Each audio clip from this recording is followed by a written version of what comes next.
The following program is rated A for Awesome! What's up, guys? Welcome back to Western Billy's Wrestling Adventure. We're excited to be back. Got a little weather going on where we're at. Hopefully, you guys are safe. But if something weird happens, the power goes out, we'll just kind of chop it up and fix it how we can. But man, another great week. But got to kind of talk about the cloud that looms over everything, and it comes around this time of year every single year. Yep. Speaking of bad weather, Yeah. bad clouds, and Uh, the not so good part uh, of the last week. WWE cuts, and man, there's always one or two every year that you're like, oh man, that one sucks. But this year, man, it hurt, man. This one hurt. Um, Yeah, I did. just a couple of names before we get into the ones that I really am bothered by. Motor City Machine Guns. See, I'm bothered by that, man. The Motor City Machine Guns, number one, should have been there long before they were. I enjoyed them from the moment they came together in TNA 20 years ago. I've just watched and followed their careers ever since, and to me, they've done no wrong. And I was glad when they finally got signed to WWE and got moved to SmackDown right away and were tag team champions within 2 weeks. I just And didn't then feel after like that, it was just like, I just didn't feel like they ever really got over with the crowd. it's, and we'll get into this probably as we discuss the cuts, but like, do you blame the talents? Is it the talents' fault for not getting over? Is it I, creative's fault for not booking them properly? but Is is it a combination of I both? think that's the big question, though. Anytime you see someone that comes in, you're like, because obviously they're talented. The talent is there. They should have been here 20 You years know, ago. Like I said, I their mean, cohesiveness as a team is there. So that is the question. Is it the wrestler's responsibility to get over, or is it creative, or is it somewhere in the middle? I feel like it's somewhere in the middle yeah, because it doesn't matter how great you are if creative doesn't set you up with the exception of maybe a few, if creative doesn't set you up in a favorable spot. At the same time, it doesn't matter how great of a spot creative sets up for you if you can't get over with the crowd. And one of the other cuts, Aleister Black, I kind of feel like is in that boat where I feel like in both of his runs, creative did a lot to. I mean, he had the entrance. You know what I'm saying? he beat Like, Randy Orton like a month ago, yeah, like or two, like if that. I feel like creative has done enough to try to get him over. He just, I don't know, man. He just does, even as a heel, he just doesn't get over. He doesn't generate any heat. And it's just, I don't know, man. Like, so him and Zelina were ones to go again. I saw a graphic that of Zelina, and it was after WrestleMania 2025, she won the United States Championship the following SmackDown. 2026, she's released. Yeah. Man, that's how fast things can change Well, in the business. Aleister Black debuted on the SmackDown last year Yeah. after WrestleMania, and the SmackDown after WrestleMania this year, he's cut literally But like Zelina's 1 year. another one, man, that like I feel like creative tried to give her the push. Yeah, They tried, she just didn't resonate with the fans. I can see. I mean, Zelina, I mean, breaking Chelsea Green's nose that we saw in Unreal, Mm. the little bump off of the 619 attempt probably didn't help matters. Um, I mean, I think Zelina's biggest moment was, Backlash in San Juan, Puerto Rico. Mhm. She was a part of the Yeah, LWO and came out with the huge Puerto the big Rican flag, flag. and she was wrestling Rhea Ripley, and Yeah, didn't get the win, but I think that's probably the biggest moment of her career. That and winning the Queen of the Ring. yeah. She's the first ever Queen of the Ring in WWE. Nobody can ever take that away from her. But other than that, I mean, it's kind of like they just kind of been kind of in the zone. Yeah. If that's a thing, I'll call it that. The zone. You're not You know, over, but you're seen. But it's like, well, you'll see them on TV and you think they're starting something, and then they're gone for a couple weeks and yeah, there's nothing, yeah, like I don't know, man. So that's kind of one of those where I tend to lean more towards creative, gave it a shot. They just weren't getting over and they pulled the plug. I think, But then on the flip side of the coin, the one that hurts me the absolute most is the Wyatt Six, yep, man. Like yep. like that one, I was in shock, man. And that one I put on creative. I put that on creative because they've been over since they were teased. Like from the moment they were teased they were over, when they would come out, the crowd would erupt. Everyone's got their lights on, the fireflies are out. Like, Yeah. and how long did it take creative to even get them in a match? Nikki Cross, we never saw her in a match. They didn't. We only saw Bo Dallas a handful of times in a match.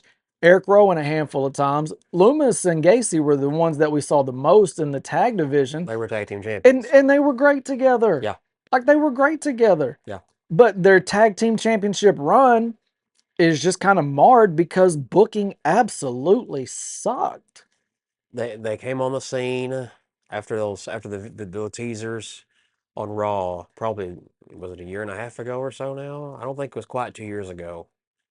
But then they showed up at the end of Raw, and you saw in the back where the back was just looked like a murder People just scene. laid out. Stuff broken, walls broken, stuff just broken and shattered, and spitting electricity or pyro in the back where it's just been damaged, and you just see one after another the characters of the Wyatt Six, and you see people down, and just a complete like A massacre. just massacre of I the mean, back of Gorilla, and then they all come out together, and then that's the end of Raw. Huge debut, huge impact right there. But then it's like, can you remember what they did after that? yeah. Except just be there? No, not really. Except for the feud with the MFT, which is over the lantern. I think it was WrestleMania last year where they won the tag team championships. Like that was, or maybe they had them and retained them. I don't remember, but I just remember that was like the biggest match I think they had. I think it was SummerSlam. Was it SummerSlam? Maybe it was SummerSlam. Maybe it was. You're right. You're right. It was SummerSlam It was last year. SummerSlam. But that was the biggest moment they had as far as like in ring. Like I said, Nikki Cross never even got a match. Yeah, she didn't. Like to me, that is the ultimate what might have been. But I think back to the Fiend and how I felt like they fumbled him the whole time. And everything you read, a lot of that was Bray and creative bumping heads.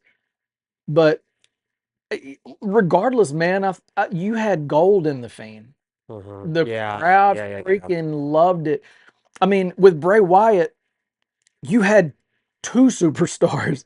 You You had really Bray did. and you had the Fiend, and there's so many things they could have done over the years with him. And he was 1 years ago that was just one of those. Oh, by the way, he was cut. And it was like, what the crap? I think Bray had medical issues though He did. that really weren't out there at the time. I mean, he passed way too soon, just Oh yeah. a few years ago. So I mean, it was he had to have something for his heart or medication for his heart. He didn't take it, and next thing you know, he's out of here. But the Fiend character, like, look at the fumble, look at the Hell in a Cell against Seth Rollins. I know. First of all, the red light I on the know. whole time. That match, oh my God! Like it's like, can we forget that ever happened? Goofy. Then Mhm.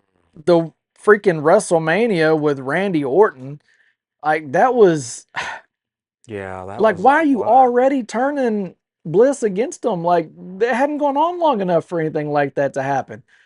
Then you have where Orton sets him on fire. Like that was the goofiest thing ever. Well, you had that first because he came out. I think it was WrestleMania. He came out like when he was walking out. He kind of regenerated. That's right. Yeah, he came out. Yeah, He recovered from he was the burnt fiend going yeah, in, and he regenerated. He recovered from the yeah. burntness, if that's even a word. But But I mean,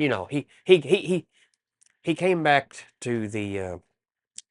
He was restored after being burned, I guess. or getting What I was squashed by trying to Goldberg say. to lose the That's what I was championship. thinking Like of, man. God bless. Like And yep. I mean, well, like, why would you do that to someone that's got it all going, man? I mean, I'm not saying you can never take the title off of him, but in a Yeah. squash match against an old Goldberg, Yeah. Where the Fiend won the title, and it was like you couldn't run him over with the truck; he'd just get back up. yeah, Is what it seemed. He beat Seth Rollins for it, and then Goldberg comes along, and a minute and a half. you're like, "God, this is awesome." 1 minute, oh, this is awesome. Oh my gosh, what? That's just kind of how you reacted. Like you went from one end of the spectrum to the other. I literally watching it, I was like, "There's no way that really just happened. Like, there's no way that really Yeah. just happened."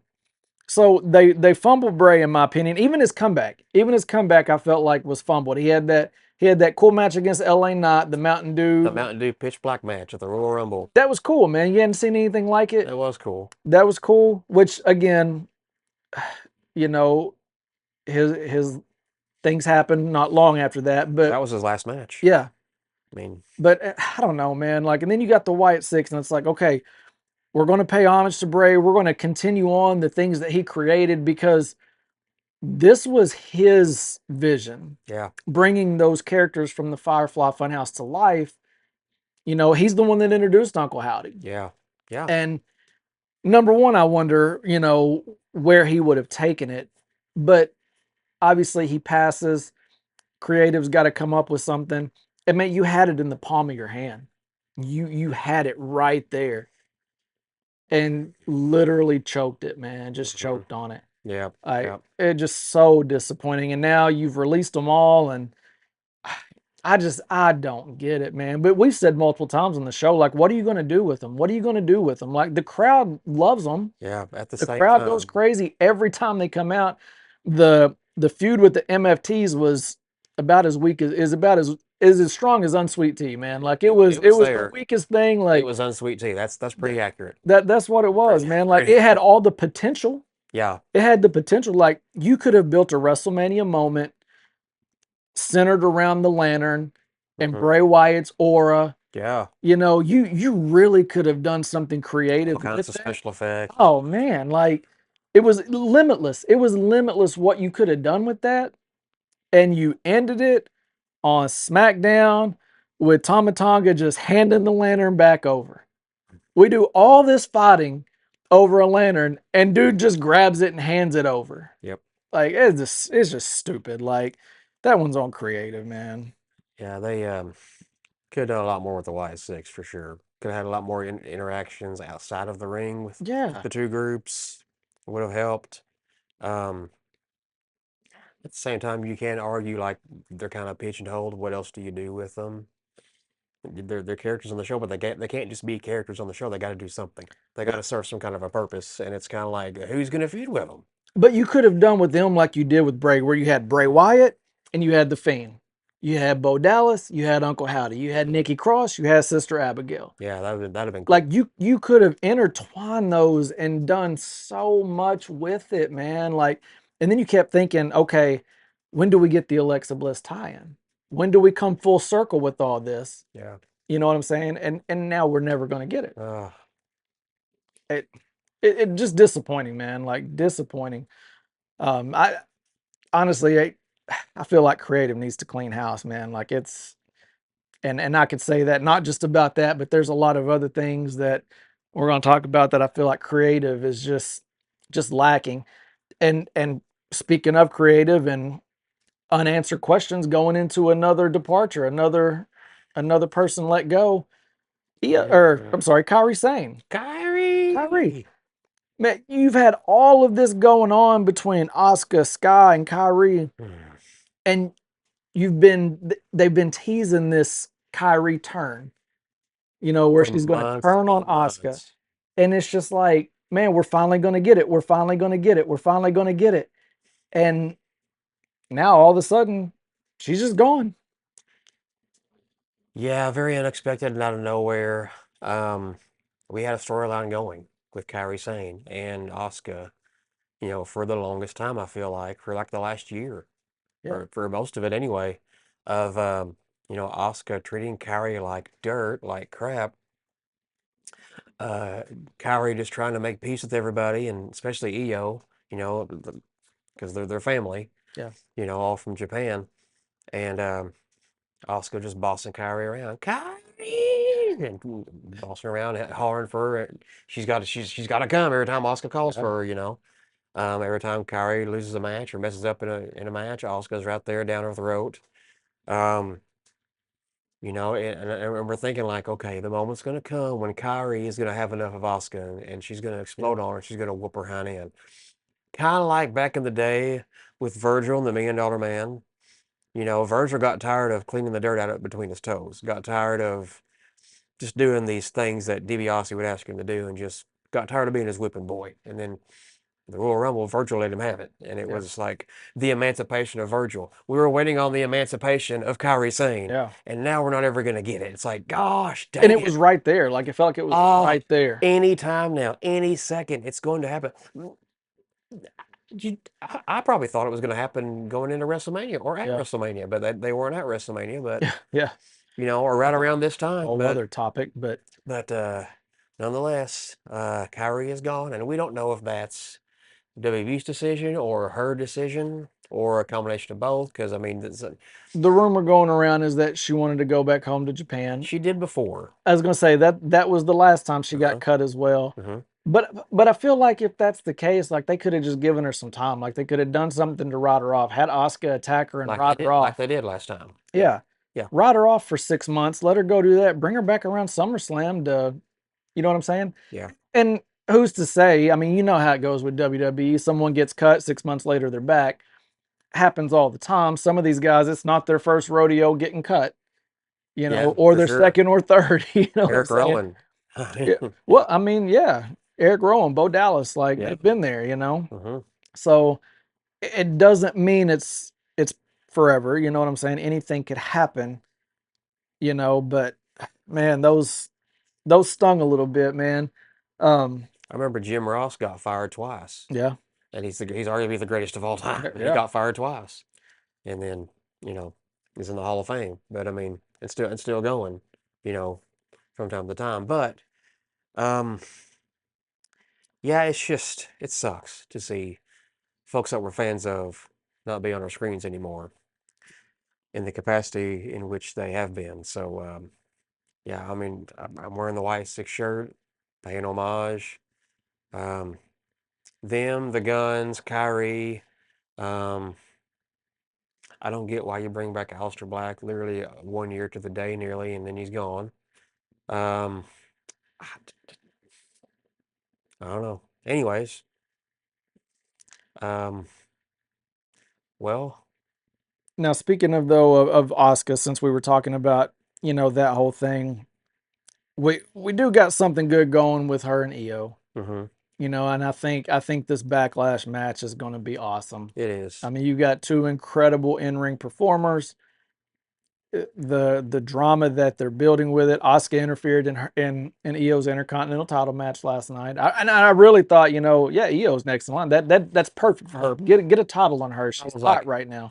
ooh, EO's gonna face Becky for Yeah. the title. Holy crap, that's WrestleMania. Like, Yeah, yeah, but here we go. yeah.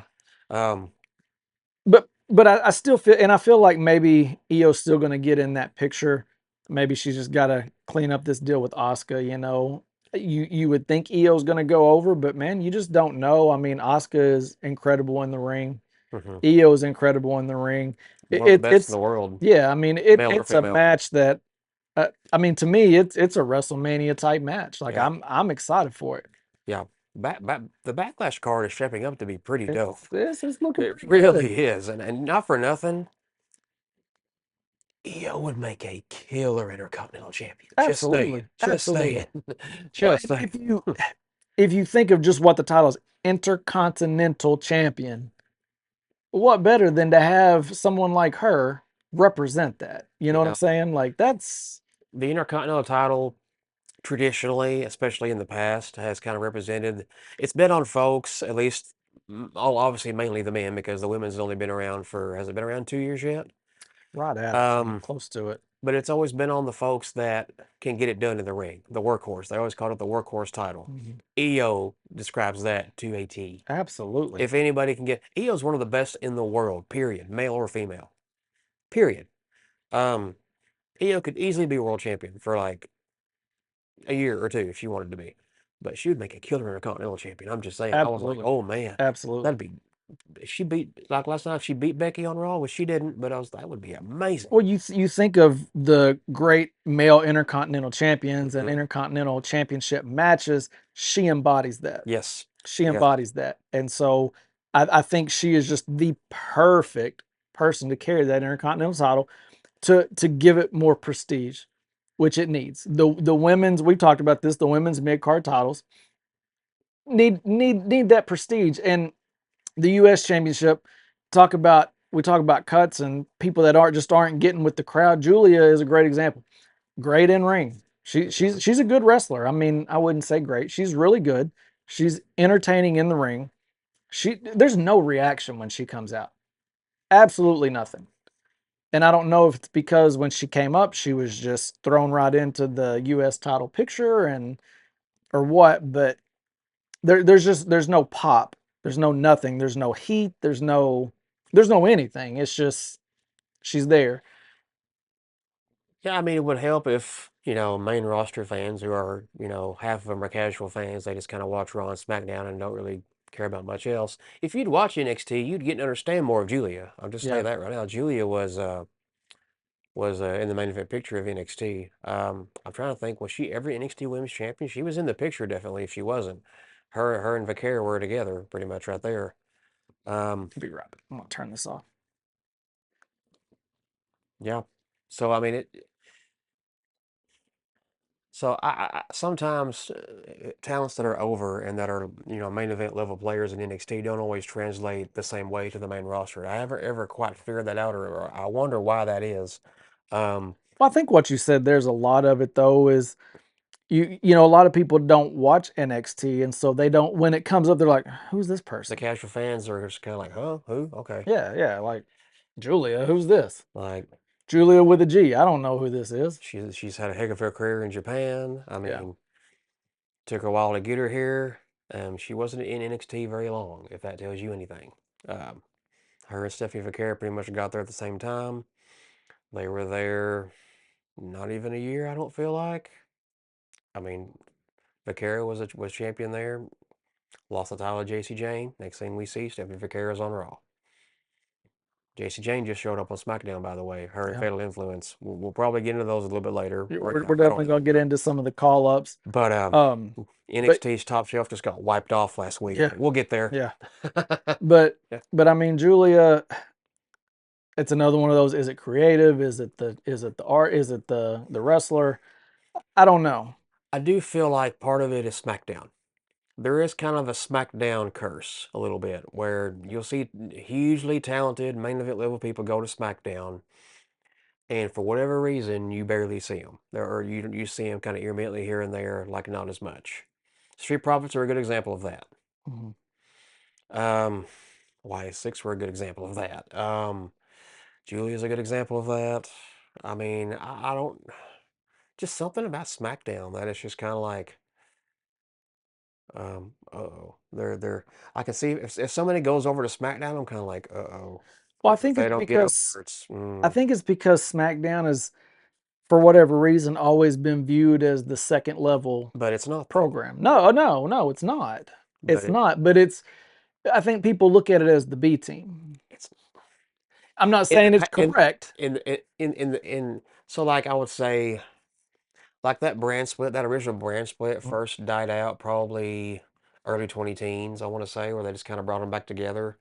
And SmackDown was kind of a like Raw's the A show. SmackDown was probably like A minus or B plus there for a number of years before they had another brand split, and it helped SmackDown out tremendously.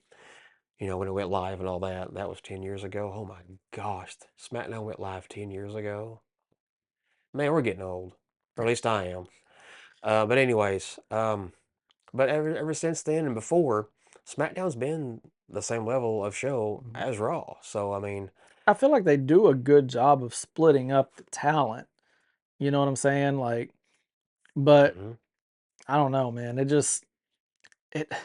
I mean, there's been a lot of weeks I felt like SmackDown was better than Raw. Like I've watched tons and tons. I mean, over the past few months, honestly, a lot of times I look more forward to SmackDown than I did Raw, just because to me that it was better programming. It was better matches. I mean, not taking anything away from Raw, but now you got the Roman Reigns factor, and now that he's not coming to SmackDown, it, I'm going to get into this in a little bit. I don't want to mhm, get too much into it, but mhm, I've done I've talked about Cody and Roman, and Cody called himself QB1, mhm. and we're going to find out ratings wise. You know what I'm saying? Who's really QB1? Because QB1's going to get the viewers, whether it's Raw or SmackDown. Hmm. And I'm going to tell you who my take on QB1 is. And it's, you know what I'm saying? The one. Yeah. But we'll get into him. We'll get into him more later. It's a But good argument. getting back to to SmackDown, and we were talking about the U.S. title and bringing more prestige.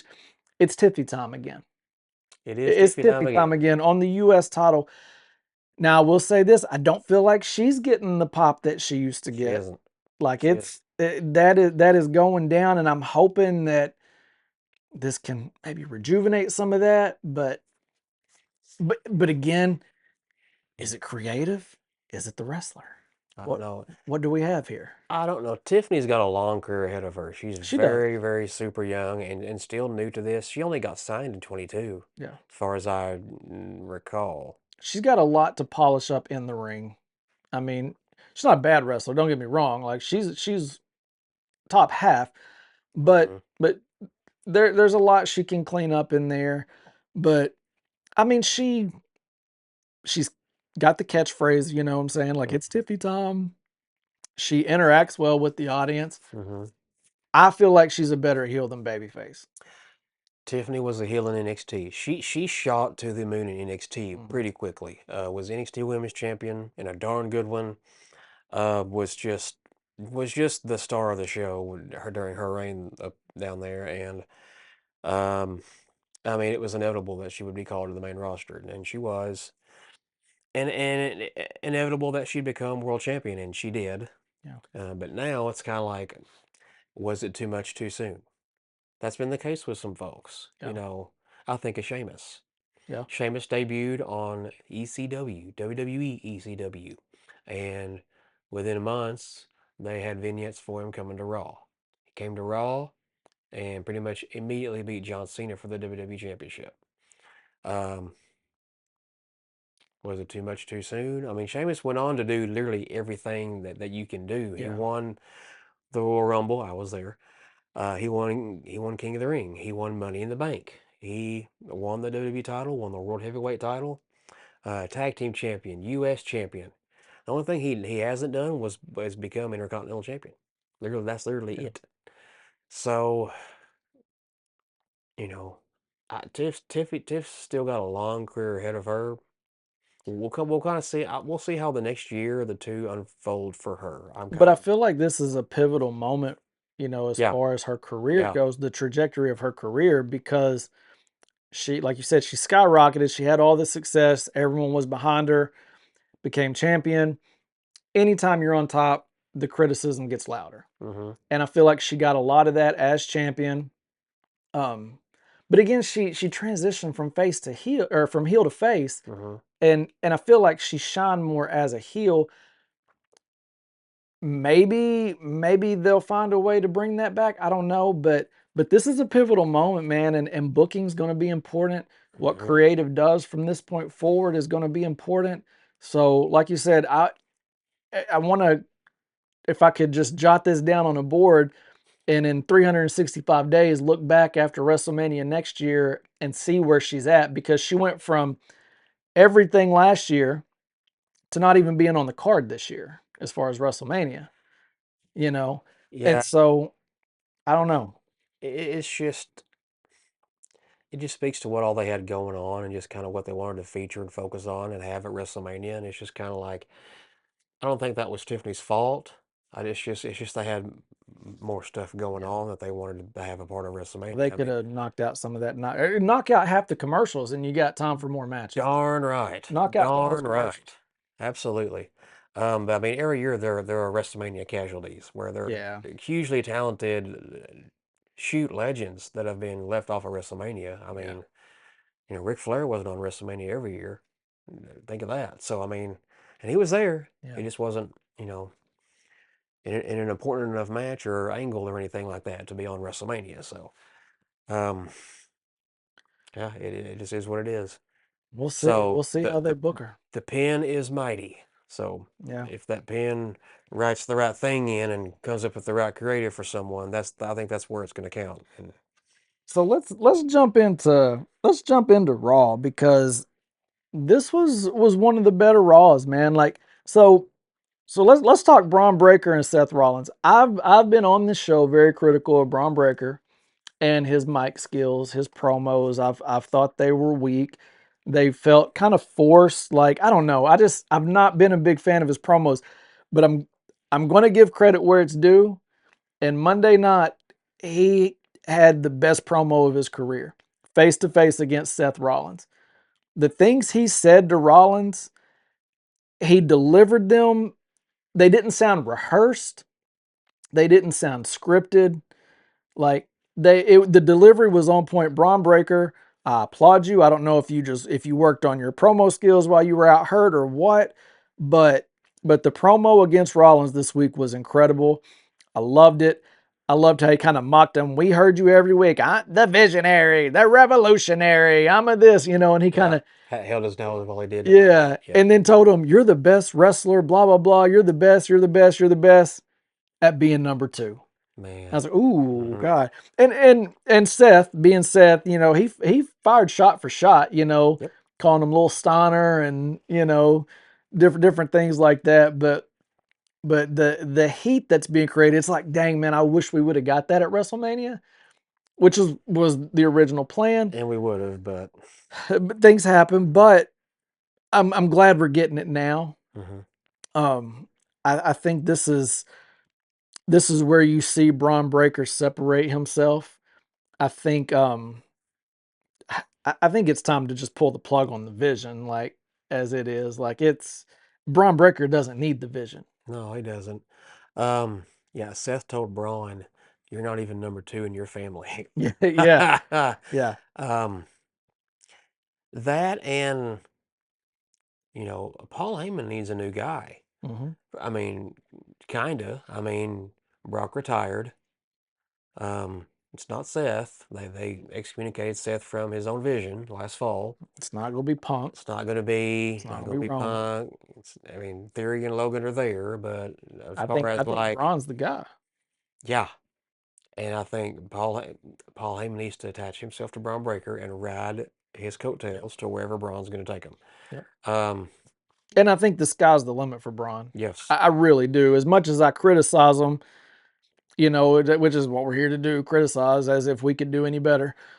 But I I also have no problem, like I said, giving credit where it's due. And so I'm really looking forward to this whole thing at Backlash. I cannot fathom a scenario where Breaker doesn't win unless there's some sort of weird, like at least clean. Like I don't see Breaker losing clean. But I don't know. Stranger things have happened. I don't know. We'll see. We'll see. I guess it all depends on the direction they're wanting to go with them. We'll see. I don't think it gets settled at Backlash, No, but I no, think it's I going to don't be think it's the a end good of war it. to watch, though. Yeah, I don't think it's the end of it at all. But man, if you haven't watched that promo, you need to look it up. Go to YouTube and find it. It was an awesome segment. It truly was a great segment. You think it was better than the time that he told Punk that he was going to take his wife? Remember that? So I think overall Back the at the New Year. segment was. Back at the New Year. I That's what I think think. I think that little moment in the segment was freaking hilarious. But as far as just an overall segment, beginning to end, the back and forth between the two, it was Braun's best Yeah. work. I mean, that's just what I thought It of was Braun's as best far as work. But Breaker yes, promos go. That's the other one I just yes, thought of. that was Mhm. got to give credit there. Then we had Penta and Rusev fighting for the IC title. No, title wasn't on the line. Was it not? No, it was a non-title match. Oh, okay. But Yeah. Penta and Rusev. Yep. And then Ethan Page, one of the new call-ups, he seems to be, him and Rusev seem to be, I don't know if they've got like a thing going, like as far as like working together, but Ethan Page seems to keep showing up where in Rusev's matches and in the Intercontinental title picture. But you also have Javon Evans, who keeps coming in to save the day. And so not sure where we're going there. If it's leading to an Ethan Page, Javon Evans, winner's the number one contender. I mean, obviously Rusev's got some beef. He just took another OG cutter from Javon Evans, you know. So, and can we talk about the height that he got off of that thing? Mm-hmm. Like the height he got off to hit that OG cutter, man. Like it's unreal. You're doing this. Like, could you imagine jumping that high and hitting the mat? That hurt, Javon Evans man. is creating a rainbow every time he ascends to Every the time, heavens, and he goes every time. down in a cutter. And he's so accurate with it. Yeah. So accurate. Now, the one at WrestleMania, Rusev had to lean off the ladder. That was weird. That was a weird spot.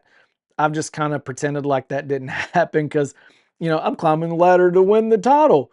Here comes a guy jumping off the top rope. I think I'm going to lean into it. Like, you know, they probably could have navigated that a little differently, but the one on Raw this week was where he just ran up, jumped off the turnbuckle, and jumped about 40 feet in the air, Yeah. and then nailed it. It was fantastic. Now, I will say, if I'm Javon and I'm only 21 years old, Javon Evans, I don't want to open my whole bag of tricks No, right off the bat here. I'm no, only 21. I got a long way to go on this thing. I got to yeah, save some stuff for year 2, year 3, years down the yeah, road. I got to, absolutely, in absolutely. addition with coming up with new stuff, trying to, which is hard enough alone as it is, but if you got stuff kind of in the vault of your mind to do, you don't want to just throw it all out at once, because then in a year from now or 2 years from now, it's kind of like we've seen everything from you. Well, Why? you've got to leave room And you for don't want to be in evolution. that you don't want to be in that position.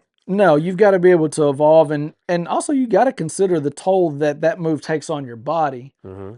You know what I'm saying? Like, which Yeah. I was reading an article earlier today talking about Jacob Fatu in the same type deal, which especially with him being a little bit heavier person, but the moonsault, Mm-hmm. you know, and just the toll that takes on your body, and you don't want it to be where you just okay, here's a Javon Evans match, he's going to hit this, then he's going to hit the OG cutter, and it's game over.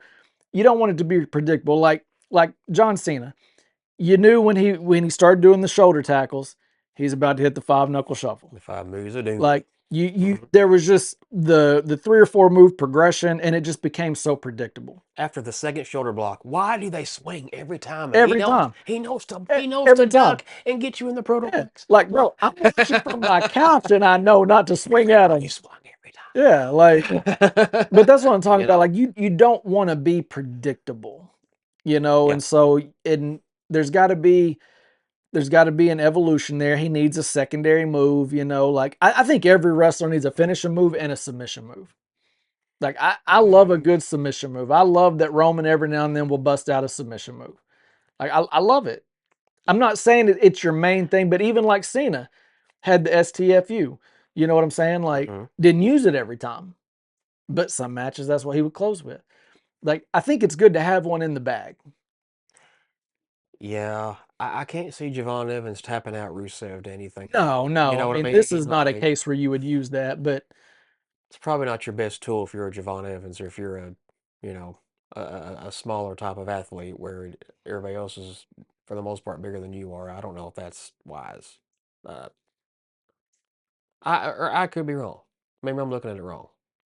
I No. mean, you look at somebody like AJ Lee. I mean, she's got a close man. She's the smallest girl out there. But I mean, it in a matchup where he's with against Rusev, obviously you're not going to outmuscle him. You're not going to out wrestle him from a hold standpoint. You gotta outmaneuver him. You gotta use your athletic ability, your Mhm. speed, your quickness, you know, your agility. That's what you use against a guy like him. Yeah. But I'm just saying, like I would like to see over the course of time some evolution there, Mhm. so everything isn't just okay. We know what's about to happen now. I mean, even like Randy Orton, you know, when he started doing the DDT off the rope, like you would see him like he'd do a movie like oh, he's about to roll the guy off to the apron, and then he's going to do you know, it just got like I don't want to be able to see it coming. Mhm. I want some of these moves to happen. I just don't want 3 moves ahead to be like, okay, yeah, I know what's about to happen. Mhm. Yeah, okay, this is about to happen. Oh, there it is. Yep, knew it. You know what I'm saying? Yeah. So, um, but again, sky's the limit for Evans. I think they've got him planted in that Intercontinental title picture. Um, I think he's a future champion. he's a future champion. I don't know how soon they put it on him. Throwing Ethan Page in there, I mean, there's a contender for it as well. I Yeah. mean, We've seen Ethan Page become champion yeah, quickly before, unexpectedly. Ethan Page was in NXT. He just got there and won a fatal four-way kind of on a fluke, and became NXT champion. yeah, And, he wasn't he didn't hold the title for long, but like he still won it like and nobody expected it. yeah, So like he just got there. So um, and that was when Trick Williams was champion. yeah. So it was just No, we didn't even talk about Trick Williams and how Sami Zayn came out as the gingerbread man. Ray Charles could tell that was Sami Zayn in the gingerbread man outfit Everybody from the knew. entrance. Soon as that one guy was trying to come up to Trick, like, "Hey, Trick," and Trick just backhanded him Yeah, and just walked on. yeah, I'm like, that was the guy in the outfit. Sammy just yeah, attacked him and took the outfit from him. yeah, And then once the gingerbread man walks out on stage with him, I can tell by the way yeah, that dude danced. yeah, That's Sami Zayn yeah, in the outfit. yeah. It was obvious to me.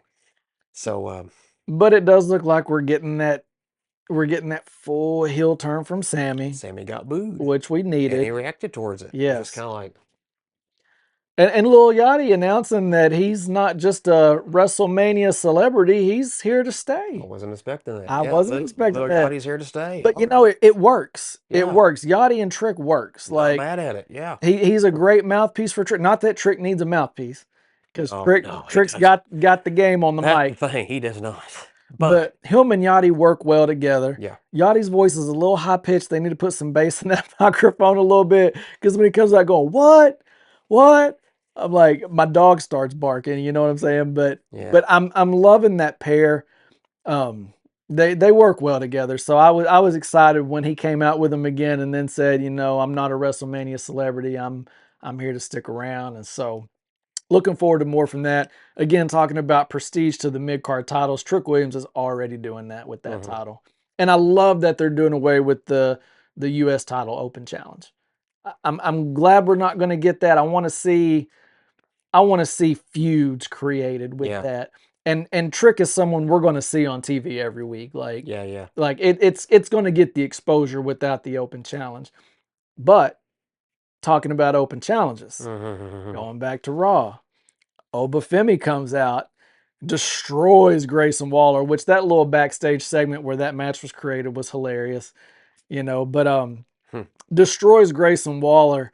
And then announces that from this point forward, it is the Obafemi Open Challenge. That's awesome. Each and every week. The question is, who dares answer that? Who in the like who wants any part of that? I can't think of one person that's gonna triumph over Obafemi. Like I can't wait. Not one. I can't wait until next week just to see who answers. To see who comes out. Like how stupid do you have to be to answer that one? Nobody wants a piece of Obafemi. My. Like I'm struggling to think of who would. There's not one person that I'm like. I'm thinking from a creative standpoint, like who do I throw out there? Like that Matt Cardona? Like no, like that ain't gonna be a match. Like Kofi? No, that ain't gonna be a match. Not one person that's gonna beat Obafemi. Not one. Nobody. Not a one. So, but that's something to keep an eye on for the next little bit. This Obafemi Open Challenge. Whatever you got to do to keep Oba on TV, man. Like whatever you got to do. He's good on the mic. A lot of times these people with the accents, they struggle with the promos. Obafemi's not one of those guys. Nope. Like he does excellent on the mic. He captivates an audience.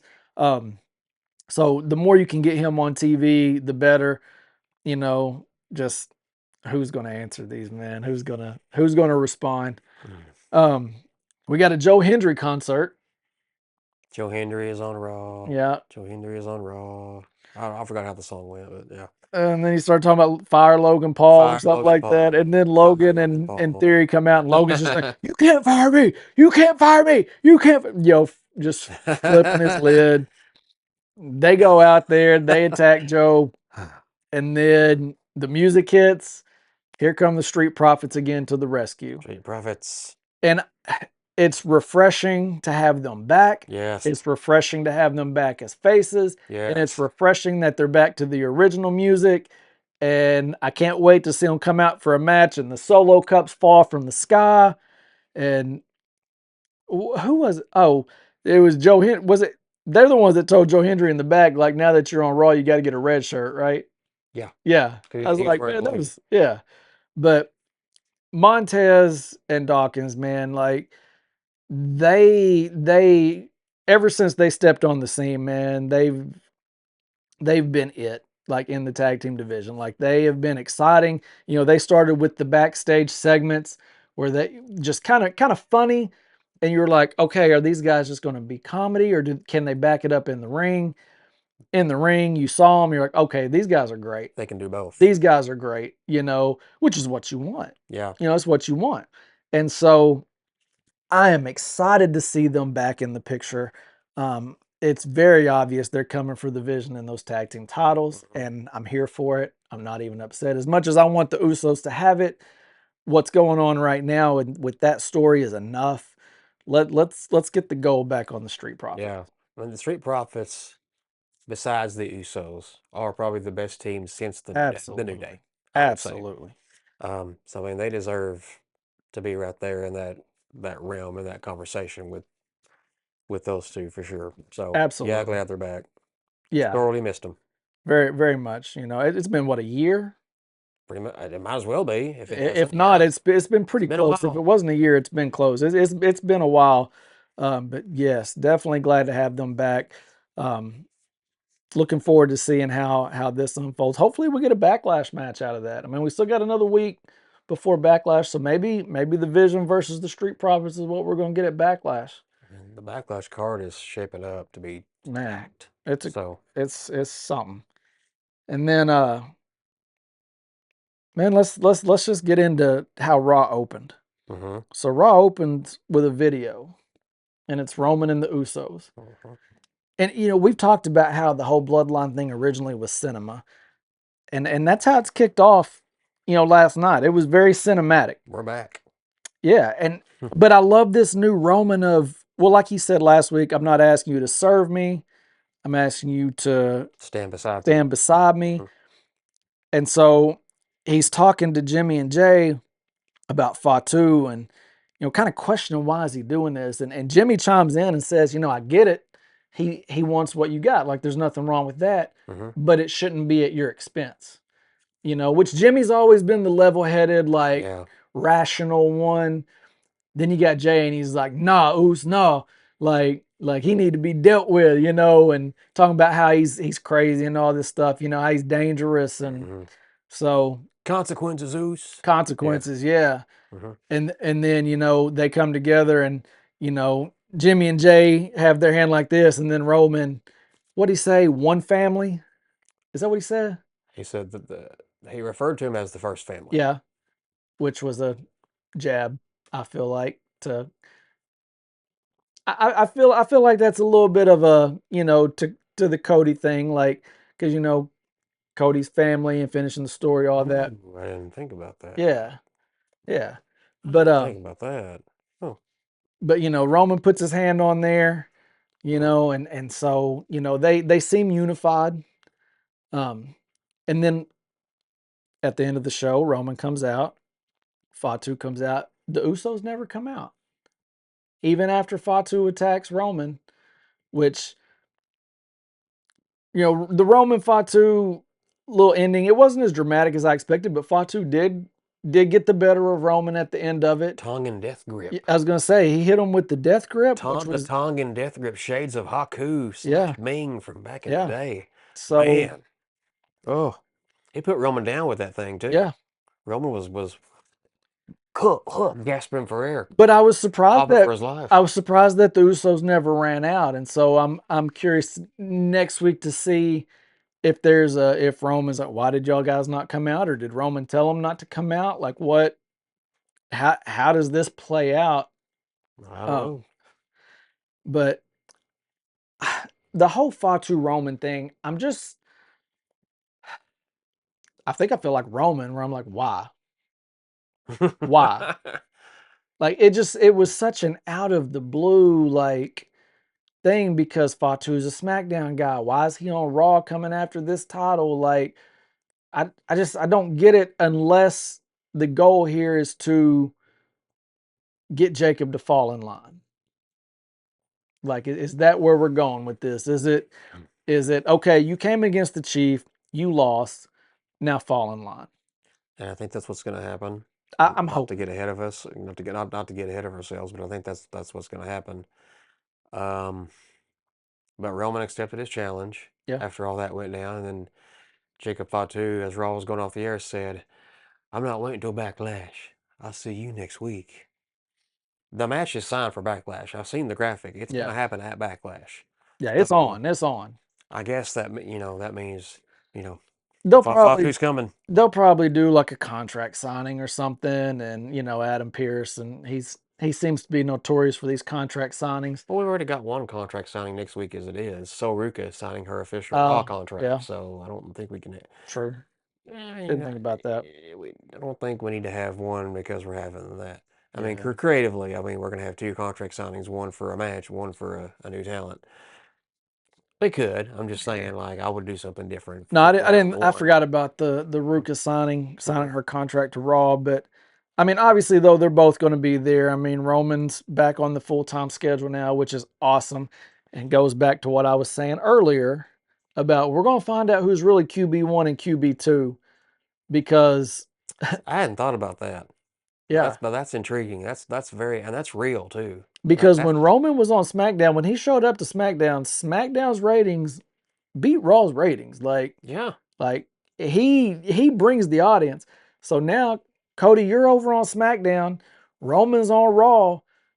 If you're QB1, let's see it. I'm telling you, you could. That's a very intriguing thought and a very intriguing argument, and you could argue it both ways for each equally. Yeah. Yeah, that's pretty cool. I We'll mean, see. That's very intriguing. I hadn't thought about that, but that is very intriguing. That's not a storyline you're going to see on TV, but no, no.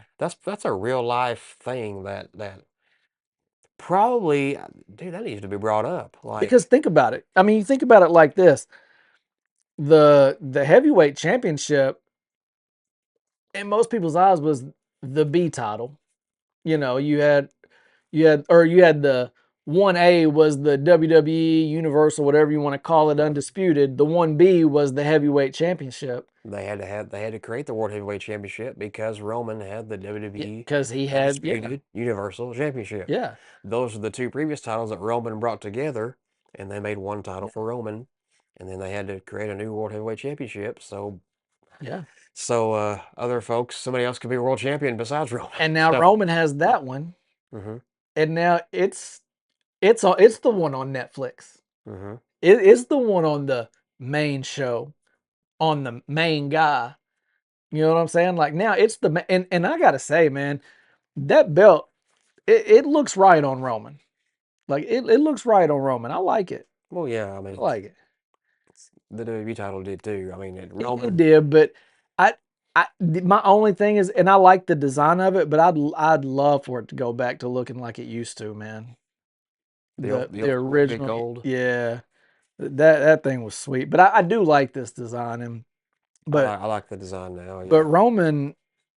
Roman has already elevated this title. Hmm. Not that it really needed it, but he's done it.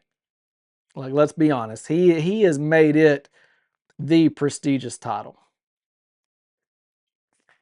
And it's just part of being Roman That's it. Reigns. That's it. It's just because he's Roman Reigns, and that's what he does.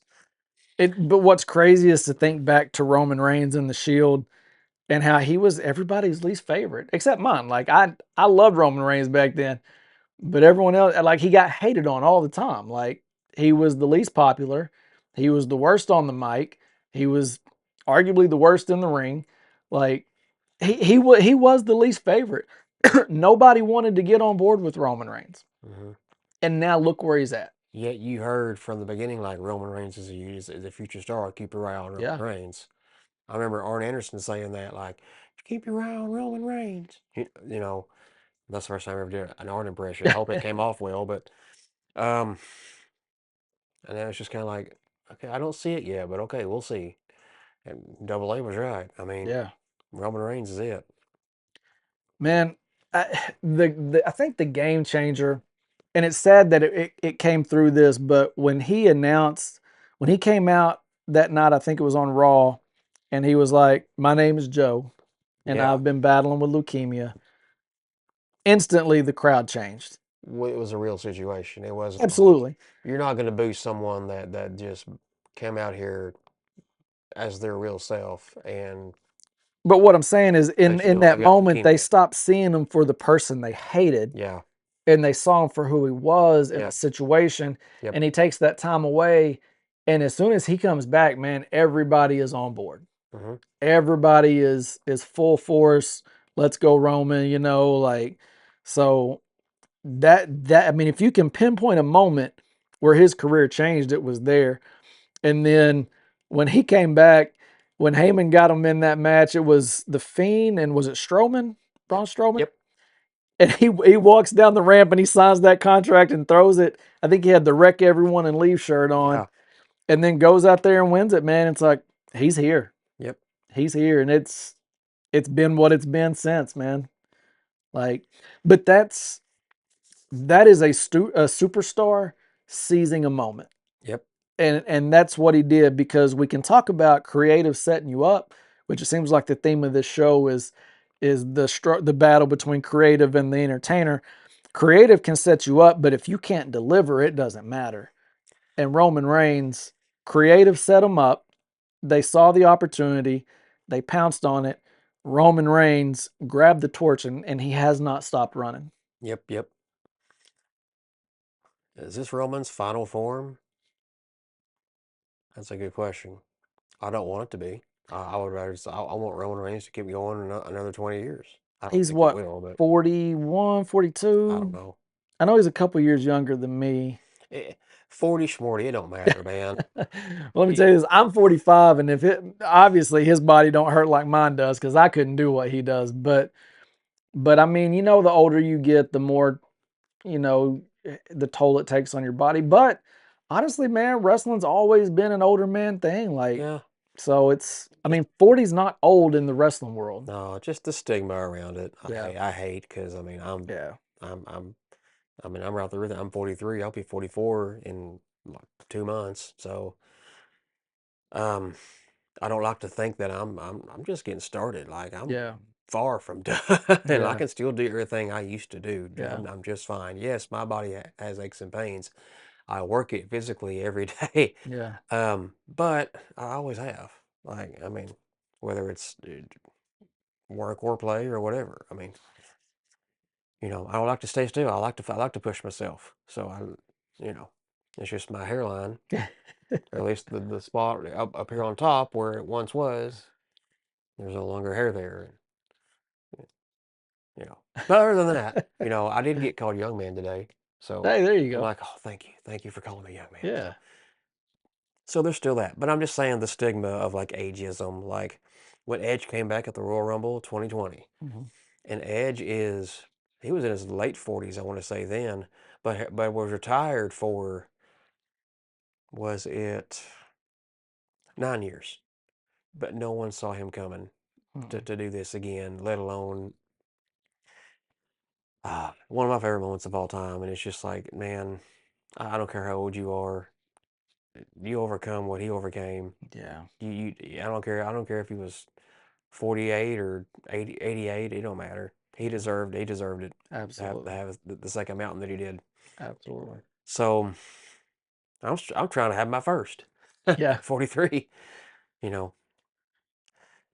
So all right.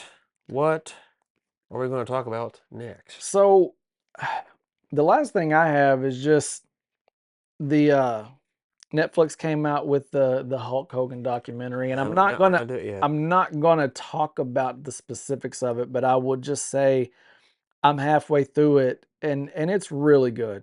It's really, obviously I'm a Hogan fan, um, but man, I mean, just from what I've seen so far, about halfway in, man, this was his final interview before he passed, and he really opens up, man. Like he lets you in, man, and it's you hear people say, like, I wonder if they say people, you just felt like your time was about up. Like, you wonder was there something in him that that kind of knew, you know, I don't know, but when you watch it and you hear him talk, like, I don't know, man, you just see a different side.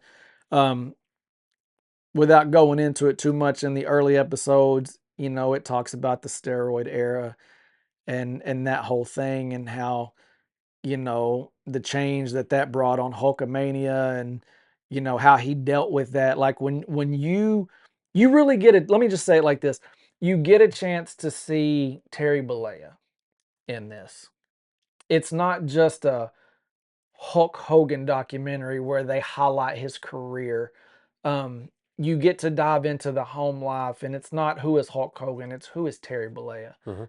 And it's awesome, man. And I hope all the people that have really, before he passed, criticized him and just some of the nasty things that I've heard and read, you know, people would say, I hope that you watch this with an open mind and you really soak in who he was as a person, because even as a Hulk Hogan fan and a Terry Bollea fan all my life, it's a whole different perspective that I saw in the first few episodes, and I'm excited. Once I finish it, I'm going to go back and watch it again, because I know there are going to be things I missed. But go check that out on Netflix, whether you're a Hogan fan or not.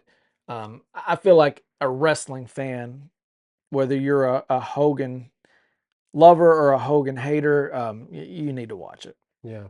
I haven't gotten around to it yet. I will. It's on the agenda. The agenda is long. I haven't gotten into that or the Shawn Michaels documentary Yeah, yet. That's on the agenda. Um, I will forever, like, I can't believe I met Hulk Hogan literally in the last year of his life. Like, absolutely, and I'm so glad I got to shake the man's hand and just look him in the eyes and thank him for his career. absolutely. Um, For me, it was a Gosh. childhood. Like I almost cried, like dead serious. Like I'm in line at this liquor store, and I'm like a kid, man. Like I'm just like, oh my god, there he is. Oh my god, there he is. Oh my god, there he is. I And I'd couldn't get believe it. closer and closer and closer, man. And I got up there, and I was just like, oh my god, man. And Like it this didn't is a cost me a dream come dime. true. No, It didn't no. cost me a dime. Well, it cost me $50 for the hat and 20 something bucks for the case of beer I had signed, but Well, that's, but I mean, but other than that, man, no, man, like, but seeing the shape he was in, man, like he couldn't stand up straight. You know, you could tell he struggled to I was walk. surprised he was standing to begin with, I, frankly. yeah, Yeah, because I always imagined if I ever met him, he'd be sitting, and I would yeah, be like, please, please stay sitting. Please yeah, do not stand. You don't have to stand for me. You've done quite enough. yeah, Please take it easy on yourself. No, he stood there the whole time. yeah. Um, And he was very friendly. He didn't rush it. Matter of fact, no, he didn't. the people conducting it were rushing people more than he was. He was very interactive with everybody. Took the time to talk to everybody. Just man, seemed like a great guy. Like I would have loved to have had more time to just talk, Hmm. you know. But man, great guy. Like you said, just so honored and thankful for the opportunity to meet him before he passed, because I was a Hulkamaniac Hmm. as a child, man. Like Hmm. if Hulk Hogan lost the match, I literally cried. Like I literally cried. Like when he lost to the Ultimate Warrior, I cried. I real tears. When he lost to Undertaker, I cried. Real tears. Like it broke my heart to see Hulk Hogan lose. So um just so thankful that I had the chance to meet him. Yeah. Well, I'm trying to think. What are the times that I've ever cried watching wrestling? I never cried watching Hogan lose. I bawled Um, like a baby. I've cried when, gosh, man. Uh, I have. I just don't know. Maybe someone's Hall of Fame speech, or someone had to retire earlier, or something like that. I'm trying to think. Like I never cried. Oh, I'll tell you one time I cried. The debut episode of Monday Night Raw. So primetime wrestling traditionally before that was 2 hours on Monday night, and then they announced this new show, this new concept, Monday Night Raw, live every week. And I'm thinking, okay, this is going to be a live 2 hour Monday night show, which is what I'm used to, and it was 1 hour. And I cried because it was 1 hour. I remember that. Not tears of joy, tears of sadness. Yeah. Just 1 hour. Yeah. Give it a few years, it'll go to 2, and then to 3, and then that's like 2.5-ish now. But anyways, so There's there's that. the question to end the show right there. If you've stayed through this whole thing, in the comments down there, comment, was there a moment in wrestling in your lifetime that made you cry? And I'm going to put this on the poll on Spotify, but Yeah. in the comments on YouTube, if there's a moment in wrestling at any point, WWE, WCW, whatever it is, if there's a moment that made you cry, comment and let us know, because I'd love to hear about it, and we can talk about it more, because honestly, man, it ain't no shame in it, man. Like I wanted to cry when Roman lost to Cody. I didn't know if I was going to cry because I was sad or if I was angry, but man, I will admit, when Hogan lost when I was a kid, I did shed like real tears, like not just a little bit. I'll tell you another time that I cried. So it was leaving WrestleMania 30 the Tuesday morning, the Tuesday because I was there Friday, Saturday, Sunday was at Raw Monday night, and then Tuesday morning we left out from New Orleans to come back home. And that Tuesday morning, just packing up and getting around and just kind of standing there waiting on our ride to the airport. I was just kind of like thinking back, like when I was a kid, like, man, I dreamt of this. Like I could have never imagined I could actually ever be here. Like, and here I just went through the whole experience, and like, with my, then fiance, soon to be my wife, just me and her. I was just like, man, my God, it just hit me like, man, my gosh, like and it was my second WrestleMania. I didn't cry going into or out of my first WrestleMania, which was 25. But just standing there like that Tuesday morning, waiting to leave. Oh, she just hit me. I was just like, man, gosh, this is WrestleMania 30. Like, and I just was here live and witnessed all this. Like, saw the Ultimate Warrior got inducted in the Hall of Fame. Saw him on Raw the night before. Literally the last night of his life, and he cut that promo. Didn't think I'd ever get to do that. I mean, just all these things that went through my mind that I didn't think I'd ever get to do, which was that. Go to a show, period, was a pipe dream for a long time. They didn't come to Arkansas for my entire childhood, pretty much. Feels like one again, because we don't ever get a show. And I mean, you need to come back. Please. It's been well over 2 Please. years. It's been about 2.5 years since you guys have been here. Maybe even 3. It's been a while. It's been a while. January of 23, I think, was the last time they came here, and it was that huge. I think snow and ice storm. I think they came once since then. I think they've came one time since the big storm. But it's been a good 2 years at least. I know, like you said, maybe close to 3. It's been too long. It's been way too long. We need some WWE back in Arkansas, man. But man, that's it for this week, guys. Again, we appreciate y'all. If you haven't subscribed, subscribe, like the video, share it, man. Help us get the word out. We'd love to have some more followers and some more interaction. But yeah, tell us what made you cry. Yeah, in the comments. I want to know what made you cry in wrestling. But I'm Rusty. This is Billy. Rusty and Billy's Wrestling Adventure. And I hope y'all like the new intro music when it comes in. Let us know what you thought about that. But until next week, see you guys. 4 letters, 1 word. Stop.